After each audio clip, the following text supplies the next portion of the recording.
Heavens on the Go, Friday, January 30th, 2026.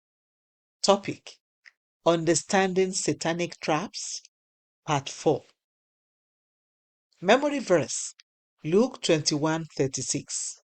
Watch ye therefore, and pray always, that ye may be accounted worthy to escape all these things that shall come to pass, and to stand before the Son of Man.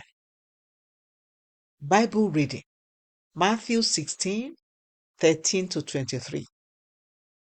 When Jesus came into the coast of Caesarea Philippi, he asked his disciples, saying, Whom do men say that I, the Son of Man, am?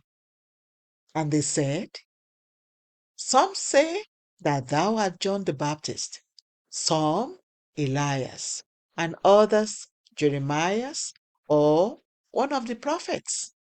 He saith unto them, But whom say ye that I am? And Simon Peter answered and said, Thou art the Christ, the Son of the living God. And Jesus answered and said unto him, Blessed art thou, Simon Bar-Jonah, for flesh and blood hath not revealed it unto thee, but my Father which is in heaven. And I say also unto thee, that thou art Peter, and upon this rock I will build my church, and the gates of hell shall not prevail against it. And I will give unto thee the keys of the kingdom of heaven. And whatsoever thou shalt bind on earth shall be bound in heaven, and whatsoever thou shalt loose on earth shall be loosed in heaven. Then charged he his disciples that they should tell no man that he was Jesus the Christ. From that time forth began Jesus to shew unto his disciples how that he must go unto Jerusalem and suffer many things of the elders and chief priests and scribes, and be killed, and be raised again the third day. Then Peter took him and began to rebuke him, saying, Be it far from thee, Lord, this shall not be unto thee. But he turned and said unto Peter, Get thee behind me, Satan. Thou art an offense unto me, for thou savourest not the things that be of God, but those that be of men. The message.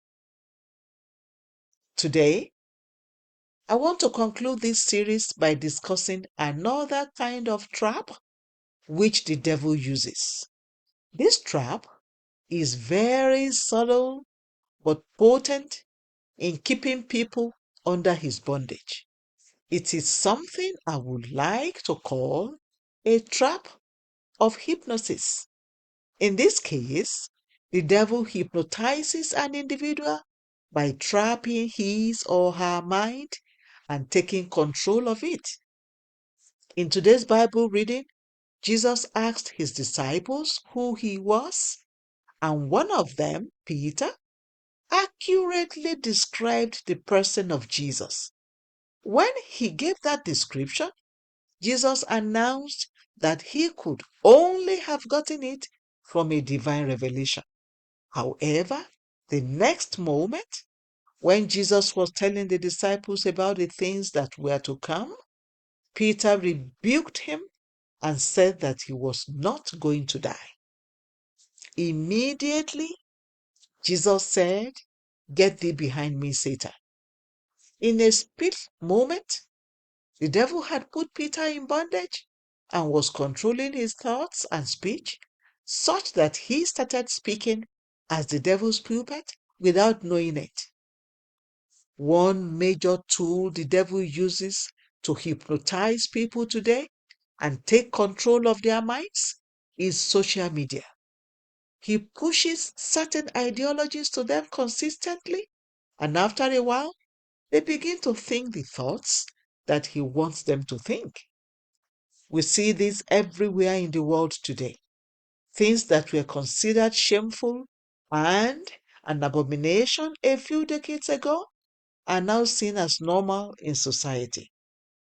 The devil particularly targets children, ensuring that they learn all sorts of abominable things at a tender age so that he can take control of their fragile minds. As a child of God, you must beware of this subtle but very dangerous tool that the devil is using to bring people into bondage. Many times, the devil sneaks his evil ideas into songs and movies, and by so doing, he subtly introduces them to unsuspecting people, hypnotizing them without their knowledge. This is why 1 Thessalonians 5:17 says that you must pray without ceasing.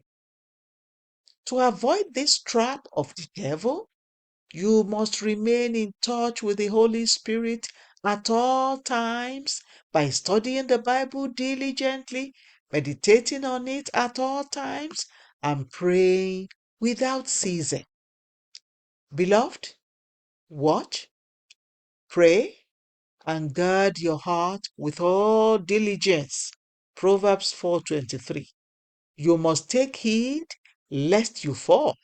1 Corinthians 10:12. Because Jesus himself said that if it were possible, even God's very elect will be victims of the devil. Matthew 24:24. Key point: watch, pray, and guard your heart with all diligence. Bible reading in 1 year: Leviticus 8 to 10. Hymn for today: Guide me, O thou great Jehovah. The Open Heavens is written by Pastor E.A. Adeboye, the General Overseer of the Redeemed Christian Church of God. God bless you.